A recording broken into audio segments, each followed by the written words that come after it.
¿Viste alguna vez la película Selig de Woody Allen? Donde hay un personaje que está siempre fuera de foco, pero solo él. Solo él. Me acuerdo, muy buena. Es muy buena esa película. Oye, ya.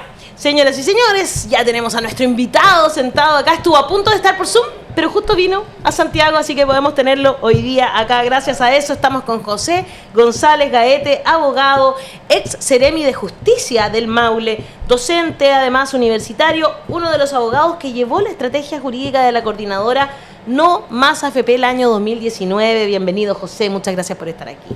Muchas gracias por la invitación, tenía ganas de venir, les contaba que hace un par de semanas traté, pero por imperfectos mecánicos no pude estar. Sí. Me gusta eso, imperfectos mecánicos. Sí. Muy bien. Ay. Oye, José, bueno, no podemos dejar de preguntarte esto. Hemos analizado, estuvimos como, yo creo que una hora, un poquito más, sí, quizás, Rodrigo, hablando sobre esta reforma que ya tuvo sus últimas indicaciones, y la verdad es que nada de lo que podía haberla salvado quedó, al menos en esto. En la comisión, estamos hablando de la Comisión de Trabajo del Senado, para que se entienda, todavía no se ha aprobado esta reforma. ¿Qué te parece a ti lo que salió finalmente, este humo gris? Porque no lo voy a llamar humo blanco, sí. A propósito de perfecto mecánico. Sí. Bueno, esta reforma ya era mala. Y todos nos centramos en ver el tema del 6%. Claro. Pero también después de eso hay otra cosa que es peor, ¿ya? O sea, ayer se hicieron las indicaciones de parte del gobierno al proyecto en la comisión del Senado, la cual fue aprobada, que establece que ya no es un 6%, sino que ahora es un 7,5%, ¿cierto? Donde un 4,5% iría directo a las AFP para fortalecer este sistema nefasto que entrega pensiones de hambre, ¿cierto? Un 1,5%, un préstamo al Estado también para que invierta, y el otro 2,5% para compensar el tema de la edad de la jubilación.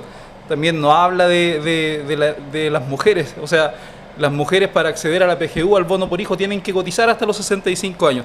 Es malísima, estas indicaciones son peores de cómo venía el proyecto, no hay nada que celebrar. Los trabajadores, las trabajadoras del país debemos tomar conciencia, debemos debatir sobre estos temas, porque no se puede legislar sin escuchar a los y las trabajadoras del país. Yo te decía que la reforma era mala y nos hemos centrado todo en el tema del 6%, pero también al final sigue siendo mala, porque si nosotros vemos el sistema actual de pensiones, que se regula por el decreto ley 3500, donde se establece la creación de las AFP, tú al final, cuando terminas de cotizar a los 65 años, tú te jubilas, ¿cierto? Uh-huh. O sea, te pensionas, porque la jubilación viene de júbilo y con menos del mínimo no hay júbilo, no hay júbilo para nada. Claro. ¿Ya? Entonces te pensionas. Y tú decides si te pensionas por el sistema de las AFP o por una renta vitalicia, ¿cierto? La renta vitalicia es la última trampa de este sistema nefasto de AFP, porque cuando tú te jubilas por la AFP, tú sigues siendo el dueño del dinero, la AFP te la sigue administrando. Cuando tú te pensionas por el sistema de rentas vitalicias, lo que haces es comprar un seguro. O sea, compra una contingencia, ganancia o pérdida, el dinero deja de ser tuyo, no es heredable. Establece, dependiendo del monto, puedes buscar un beneficiario. Ya, esta nueva reforma establece que todos nos vamos a pensionar de esa forma. ¿Todos vamos entonces ahora? O sea, todos vamos a tener una especie de renta vitalicia. Exactamente. O sea, después de la jubilación hay un segundo negocio para crear empresarial. Exactamente. ¿Ya? Entonces, esa es la otra trampa de esta reforma. Mira, pero qué ya en 2019, sí, ya. Porque, perdón que te interrumpa, porque ¿cuántas veces hemos visto a personeros de derecha o activistas de la AFP, ¿cierto? Fontaine, por ejemplo, marcar el punto de que estas platas se pueden heredar, y ahora están calladitos con este ítem que termina con la posibilidad de herencia o la reduce mínimamente? Exactamente. Ya. Mira, ya en 2019 se hizo una exposición en la Cámara de Diputados, donde se le explicó a la Cámara que las CAF, o sea, las empresas de renta vitalicia, las empresas aseguradoras de renta vitalicia, se encontraban en una quiebra técnica, ¿ya? Una exposición que hizo la CMF, se encontraba en una quiebra técnica por haber impreso bonos sin respaldo respecto a las construcciones. Entonces es totalmente peligroso que se le entregue nuestro dinero a las empresas aseguradoras de renta vitalicia, que además en su mayoría pertenece a los mismos dueños que de las AFP. Oye, ¿y no va a haber opción de no optar por renta vitalicia? Es que estoy impactado. Es que por eso estos temas tenemos que conversarlos, tenemos que abordarlos, tenemos que crear conciencia para que la gente empiece a decir, oye, ¿qué pasa con esto? Porque nos centramos todo en el 6%, porque salió la gente de Con Mi Plata no, que el 6% no me lo toquen, que es mío, y en realidad ese 6% es con cargo al empleador, no es con cargo al trabajador. Si queremos un real sistema de seguridad social, debe ser solidario, debe existir la solidaridad, no como lo que tenemos, que es capitalización individual. Entonces, tenemos que empezar a instalar estos temas, lo conversábamos el otro día con Luis Mesina en otra actividad, y estos temas es importante instalar, porque todos nos centramos en el 6% y vamos dejando pasar lo demás. Entonces, ojo, poner atención con todo lo que viene. Además no podemos elegir tampoco, no va a haber un sistema estatal, tampoco lo podemos elegir, tampoco se divide la administración de la inversión, que era una de las... Ok, ya, el 6%, ya, listo. Pero por lo menos que se hubiese dividido y que hubiese una administradora estatal que nos hubiese permitido, ¿no es cierto?, que igual esas plata, o sea, se divide la industria y por lo tanto la AFP se debilita un poco. Pero tampoco pasó eso. O sea, no tenemos nada. No, básicamente quedamos peor porque le estamos entregando 5.000 millones de dólares más a las AFP. Sí, ojo. Y mira, este proyecto fortalece a las AFP, las fortalece mucho. Y las AFP tienen un tema de constitucionalidad. Las AFP son un sistema que funciona al margen de la Constitución, ¿ya? Y de hecho... ¿Cómo así? ¿En qué porque sentido? Mira, Explícanos un poco eso. Como tú decías, fui uno de los abogados que estuvieron a cargo de la estrategia de norma AFP de interponer recursos de protección en todo Chile para retirar los fondos previsionales en el 2019. ¿Ya? 2019-2020. Y nosotros obtuvimos en Talca la primera sentencia favorable para que un jubilado retirara su dinero. Ese jubilado es mi papá. ¿Ya? ¿En serio? Sí, yo Wow. lo representé. ¿Ya? Lo representé. ¿Y tu papá Entonces, pudo entonces retirar sus platas? no, porque te voy a contar qué es lo Ya. que pasó. ¿Ya? Nosotros obtuvimos la primera sentencia favorable en Talca para el retiro de ahorros previsionales, y lo que le dijimos básicamente a la Corte de Talca es que la Constitución, cuando habla de seguridad social, en el artículo 19-18 dice que las normas de seguridad social van a ser a través de leyes de quórum calificado. Y eso automáticamente deja fuera a la seguridad social a las AFP, que son creadas por el decreto ley 3500, que cuando se crea no había Congreso, no había Parlamento, entonces nunca va a tener el quórum calificado. Tiene un defecto de origen y es la misma Constitución la que las deja fuera. Entonces es una norma básicamente societaria entre particulares, por eso lo que más se encuentra es la palabra individual, capitalización individual, y se encuentra presente la autonomía, la voluntad. Exactamente. Nosotros no elegimos hacer este trato privado, como dices tú.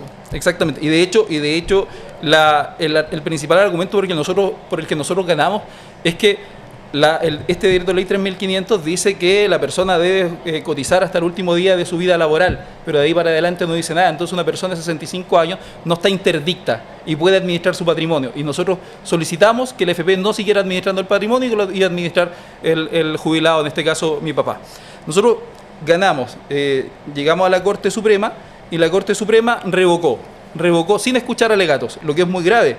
Sin escuchar alegatos, o sea, ya tenía decidido la Corte Suprema exactamente, que iba a apoyar la industria de las AFP. Y entonces nosotros lo que hicimos fue pedimos control difuso de convencionalidad a la Corte Suprema, y la Corte Suprema, que tiene que dar este control difuso de convencionalidad por los tratados internacionales que se han firmado, nos dijo no al lugar y con costas. O sea, nos castigó por ejercer un derecho que se encuentra garantizado por los tratados internacionales que ha suscrito nuestro país. Entonces nosotros lo que hicimos fue ir a la Comisión Interamericana de Derechos Humanos y requerimos al Poder Judicial, en este caso a la tercera sala de la Corte Suprema, que en ese entonces estaba integrada por el ministro Sergio Muñoz, que hoy día está destituido, por Ángela Vivanco. Ya nosotros en febrero del 2021 fuimos los primeros en denunciar en la Comisión Interamericana a estos ministros de la Corte Suprema por este caso, porque nosotros decimos que aquí hubo corrupción, no se nos dejó alegar, se violaron muchas sentencias internacionales, muchos tratados internacionales a los que Chile está suscrito y está obligado. Entonces hoy día esta causa está en la Comisión Interamericana de Derechos Humanos, está avanzando, se le ha pedido informe al país, a Chile, en 3 oportunidades, y Chile no responde. Oye, está muy bueno. Oye, creo que pongamos hincapié en eso. Cuando ustedes fueron a la Corte Suprema, no los dejó alegar. Y los Exacto. Ministros que ahí estaban son 2 ministros que hoy están destituidos. Ángela Vivanco, destituida, Sergio Muñoz, Por razones destituido. distintas, pero Exacto. Por destituidos. razones muy diferentes, pero destituidos al fin. Exactamente. Sí, O sea, y fíjate que la Corte Suprema venía rechazando todos los recursos de protección porque en todos lados se había perdido, menos en Talca. Después, posteriormente, ganó la profesora de Antofagasta, que todos conocimos, ¿ya? Pero la misma Corte Suprema había fijado una especie de jurisprudencia. Lo rechazaba porque ninguna de las personas que interponía estos recursos para retirar el dinero había acreditado una necesidad urgente, una urgencia tal. ¿ya? Entonces decía que para que un jubilado pudiera hacer el retiro de fondos no bastaba con no poder pagar el dividendo, no bastaba con tener una deuda, tenía que acreditar una urgencia tal, ¿ya? Y nosotros precisamente, y según lo que escribían algunos autores por ahí, nosotros con el caso de Talca acreditábamos esa urgencia tal porque mi papá, una vez que jubiló, siguió trabajando porque su pensión era muy baja, él era maestro de la construcción, tuvo un accidente laboral, perdió un ojo, no pudo seguir trabajando, entonces en este caso sí se acreditaba la urgencia tal, y cuando nos toca ir, dejan sin efecto, borran con el codo todo lo que habían escrito en los otros fallos y nos dicen, se revoca, sin escuchar alegatos. ¿Ya? Oye, yo te quería preguntar, porque esto yo creo que es muy instructivo, la gente puede estar muy interesada. Es lamentable esto que ocurrió, sería estupendo que hubieran armas para recusar todo lo que pasó ahí en vista de lo que después sabemos, ¿cierto? Estos ministros ya están fuera. Pero las bases que tuvo la Comisión Interamericana para acoger la denuncia, porque son los fundamentos que le pueden servir a otras personas. Sí, mira, lo que pasa es que nosotros, este es el único caso de todos los que de toda esta estrategia, este es el único caso que llegó a la Comisión Interamericana. Ya, pero nosotros después de la sentencia de la Corte Suprema teníamos un plazo de 6 meses para llegar. Ya nosotros llegamos porque había que hacer un trabajo muy grande para llegar, porque había que revisar muchas sentencias internacionales, muchos fallos en contra de distintos países que se ajustaran, claro, que se ajustaran 6 meses, a lo que, no, nada de tiempo para hacer ese trabajo tremendo. Claro, que se ajustaran a lo que nosotros necesitábamos, y de hecho incluso Chile ya había sido sancionado en oportunidades anteriores por la Comisión Interamericana por aplicar normativa de facto, los decretos leyes, a propósito de la ley de autoamnistía. Y ahí este es un decreto ley, el decreto ley 3500. O sea, la Corte Suprema cuando revoca dice que el decreto ley 3500 es más importante que la Constitución, y eso es imposible en cualquier régimen, ¿ya? Y por eso mismo la Comisión Interamericana se demoró. Nosotros estamos desde febrero de 2021, pero el examen de admisibilidad que hace es bastante largo. ¿Ya? Se demoró, posteriormente nos pidieron más antecedentes, acompañamos más antecedentes y ofició a Chile sugiriéndole una solución amistosa, ¿ya? Que informen y además le sugieren una solución amistosa, que son etapas en las que la Comisión Interamericana puede solicitar a los países. Es como una conciliación, claro, básicamente, pero internacional, exactamente. O sea, que le exige al Estado. Le dice una solución amistosa para que no se arriesgue al juicio internacional, ¿ya? O sea, pero se lo sugiere, no le dice negocie, claro. Le está sugiriendo, ¿ya? ¿Y qué hizo el Estado de Chile? Lo que pasa es que la Comisión Interamericana ha oficiado en 3 veces el Ministerio de Relaciones Exteriores, ya en 3 oportunidades, la primera en septiembre del 2023, luego en mayo del 2024 y después el 18 de diciembre del 2024. Primero le dio un plazo de 3 meses para que contestara, para que hiciera un informe. No le pasó. Dijo, se lo puedo prorrogar por única vez por 4 meses más. Después, como no respondió Chile, otra vez le da nuevamente 3 meses y después otra vez, la tercera vez le dice, Estado, Gobierno de Chile, respóndanme porque acá los peticionarios están pidiendo que los declaremos en rebeldía. A todo esto, entre medio, nosotros con mi papá pedimos una audiencia por la ley del lobby con el abogado del Ministerio de Relaciones Exteriores que está llevando el caso para conversar la situación, porque nosotros, como no respondían, nosotros pensamos que no habían recibido nada. Claro, era como, claro, ya, a lo mejor no están informados. Exactamente. Bueno, hagámoslo. Entonces fuimos y el abogado Oliver, no me acuerdo el apellido, nos contó que sí tienen el caso, que él lo está viendo, que es un caso muy importante, que esperaban responder el 11 de septiembre del 2024, pero o sea, sí lo recibió por la ley de lobby. Exactamente, pero no, hasta ahora todavía no responden. Entonces nosotros no sabemos por qué no responden. Ahora, la Comisión Interamericana puede prescindir del informe de Chile y eventualmente emitir ellos un informe. Y ahí este informe sería de carácter público, y si el informe es contundente, esto puede incluso llegar a un juicio internacional ya en la Corte Interamericana de Derechos Humanos. Qué impresionante. Pero yo valoro que tú llegues hasta la última instancia, más marcando precedentes, jurisprudencia, y requiere mucha paciencia también. Sí, y de hecho lo que conversábamos con los chiquillos de Norma FP es que ahora de marzo en adelante queremos iniciar una estrategia similar ya a la anterior, porque tenemos que tocar estos temas y con todos ojalá poder llegar a la Comisión Interamericana, ¿ya? Pero no va a ser todos vamos a retirar el dinero, sino que todos los que cumplan ciertos requisitos para hacer viables las solicitudes que se van a presentar. Oye, ¿qué pasa con tu papá en estos momentos? Porque ¿cuál era la razón específica por la que tu padre pidió, para recordarle un poco a la gente, los fondos de las AFP? ¿Y cuál es la situación de tu padre hoy? Sí, mira, yo provengo de una familia muy humilde. Mi papá maestro de la construcción, mi mamá que falleció hace un tiempo atrás, dueña de casa siempre. Tengo 3 hermanas. Vivíamos en una población, la población Carlos Trupp, donde mi papá era el presidente de la Junta de Vecinos por muchos años. Mi papá trabajaba en la construcción, él jubiló. Era un dirigente social, además, exactamente, vecinal. Bueno. Jubiló a los 65 y la pensión era 163.000 pesos. ¿Ya? Yo estaba en mi última etapa de mi proceso de titulación, ¿ya? Mis hermanas casadas, entonces mi papá siguió trabajando y en esto que sigue trabajando tiene este accidente laboral, ¿ya? Donde trabaja en una constructora donde no cumplían los requisitos de seguridad y él termina perdiendo un ojo. ¿Ya? Ay, no te puedo creer. Sí, y esto le provoca un daño porque él no puede trabajar porque él necesita sus 2 ojos para trazar la lienza. Por supuesto. Entonces él necesita, y incluso también el tema del equilibrio lo complica bastante. Entonces esa es la razón por la que se le solicitó en su momento a la Corte de Apelaciones de Talca que le ordenara al FP que le hiciera entrega de este dinero. Primero lo solicitamos directamente al FP, ¿ya? Y el FP se niega. Y se niega en base a este decreto ley 3.500, que como les decía, un decreto ley jamás va a estar sobre la Constitución. O sea, la persona tiene un derecho de propiedad respecto a estos fondos. Siempre se habla de que el cotizante es dueño del dinero, siempre lo reconoce, y que el FP solamente es la administradora. O sea, si la FP es la administradora, lo que tiene es un mandato de representación. Nosotros podemos pedirle cuenta al FP. Nosotros, todos los afiliados, podemos pedirle cuenta al FP respecto de qué está haciendo con nuestro dinero, respecto de este mandato. O sea, nosotros vemos que se hace publicidad con nuestro dinero con Mi Plata, ¿no? Y nosotros le podemos pedir cuenta al FP de por qué está haciendo esto, y si encontramos que la administración es deficiente, negligente, inexacta, podemos demandarlo de indemnización de perjuicios. De hecho, interpusimos como 4 demandas también por indemnización de perjuicios por mala administración del FP cuando ocurrieron los... Sí, siguen avanzando, es que son juicios civiles, entonces son un poquito más largos. Pero son inventos que vamos haciendo, que vamos viendo si resultan, y hasta ahora van avanzando y están resultando bien.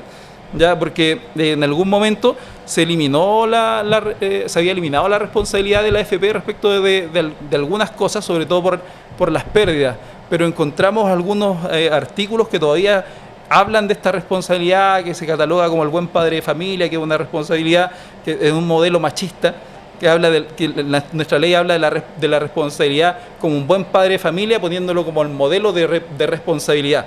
¿Ya? Entonces nosotros aludimos a esos artículos que todavía se encuentran vigentes y decimos acá hay negligencia de la AFP, y por eso nosotros demandamos y pedimos indemnización de perjuicios conforme a lo que establecen algunos artículos que se encuentran vigentes de este decreto ley 3.500. Entonces estamos haciendo varias acciones, continuando con esta causa internacional, que si nos va bien, si eventualmente si terminan un juicio con una sentencia, va a servir para todos. Porque genera jurisprudencia. ¿Y para eso cuánto tiempo falta para lo internacional? ¿Un plazo de 1 año, 2 años? Quiero leer un comentario. Antes que nos responda, dice Víctor Hugo Toledo: es indignante como el Estado chileno niega la justicia a sus ciudadanos y debe buscarlo en las cortes internacionales.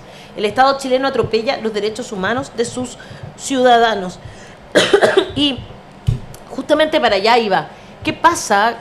Primero, la pregunta de Rodrigo, y luego, ¿qué pasa cuando un Estado no responde a la Comisión contraveniendo los convenios que están firmados y que tienen que ver con derechos humanos justamente, ¿no? Sí, lo que pasa es que, por ejemplo, lo que consultaba Rodrigo, estos juicios generalmente demoran 5 o 6 años, ¿ya? En la etapa de la Comisión Interamericana. Nosotros estamos desde febrero del 2021, ¿ya? Entonces estamos en la última etapa. Exactamente. ¿Ya? Si el Estado no responde, si el gobierno en este caso no responde, el gobierno de turno, la comisión emite un informe, ¿ya? Este informe lo hace público. Este informe es público y todos los países firmantes de los tratados lo pueden ver. Y además, la comisión en este informe sugiere una solución amistosa, sugiere, como decía, llegar a este acuerdo de solución amistosa, o derechamente envía los antecedentes a la Corte Internacional para que la Corte Internacional realice el respectivo juicio indemnizatorio, ¿ya? Lo que pasa es que acá es un poder del Estado. El Estado tiene 3 poderes, ¿cierto? Sí, claro. Legislativo, ejecutivo, judicial. Y en este caso es el poder judicial el que atropelló a un civil porque lo condena en costas, además, por ejercer un derecho que le establecen los tratados internacionales vigentes ratificados por Chile, que por el mandato del artículo 5 de la Constitución están vigentes y deben ser respetados. Entonces, el poder del Estado en contra de un civil, como cuando estábamos en dictadura, ¿cierto? Muy parecido a eso. Ay, ay, ay, es impresionante, porque como bien tú dices, es imposible que un decreto ley, que de partida es un decreto ley, o sea, no es una ley. Exactamente. Ni siquiera fue conversado por un poder legislativo, esto es un decreto Porque no existía. emanado de la Junta de Gobierno, Exacto. ¿no es cierto? Y está sobre la Constitución. Eso a mí me parece impactante. O sea, todos los que estudiamos Derecho y todas las personas sabemos que no está sobre la Constitución, pero nuestros jueces fallan Así de lo esta forma. interpretan. Exactamente. Claro. No, porque este es un patrimonio de afectación. ¿Y dónde dice que es un patrimonio de afectación? Las únicas limitaciones del dominio son la expropiación por causa de utilidad pública. No hay más. Te voy a hacer una última pregunta para que cerremos esta entrevista. ¿La platita es tuya? O sea, en el modelo actual de seguridad social, que no es entre seguridad comillas, social, que no es seguridad claro. social que tenemos, donde es capitalización individual, efectivamente el dinero pertenece al dueño que aportó. Esta reforma lo que tenía que buscar era que nosotros tuviéramos un sistema de seguridad social real, ¿ya? Real, donde existiera la solidaridad. ¿Ya? Porque en el modelo de hoy día la solidaridad no existe. No existe. Tenemos pensiones de miseria, de hambre, paupérrimas. El dinero que nosotros aportamos a este fondo de capitalización individual, las AFPs lo invierten, hacen lo que quieren, sacan sus ganancias. Nunca dejan de ganar. Mantienen un sistema, invierten en publicidad. ¿Ya? Entonces la platita no es de nosotros. Y en esta reforma la platita es ese 6% en principio y ahora 7.5% tampoco es de nosotros porque es con cargo al empleador, ¿ya? Y si es con cargo al empleador, debiera ser solidario, porque tenemos que mejorar este tema. Y si los gobiernos se comprometen a eliminar la AFP, tienen que eliminarla. Sí. Si nunca dijimos, nunca se dijo que, por lo menos este gobierno nunca dijo que iba a mantener a la AFP. Tampoco dijo que las iba a fortalecer. Y hoy día nos encontramos con algo totalmente distinto. José González Gaete, muchas gracias por estar esta mañana aquí en La Voz de los que Sobran. O este gracias a mediodía ustedes. más. Gracias. bien. Muchas gracias a ustedes por la invitación. Gracias, José. Que no te engañen. Suscríbete a nuestro canal de YouTube y no te pierdas un análisis crítico de la contingencia. Haz clic en este enlace y súmate a la comunidad de La Voz de los que Sobran.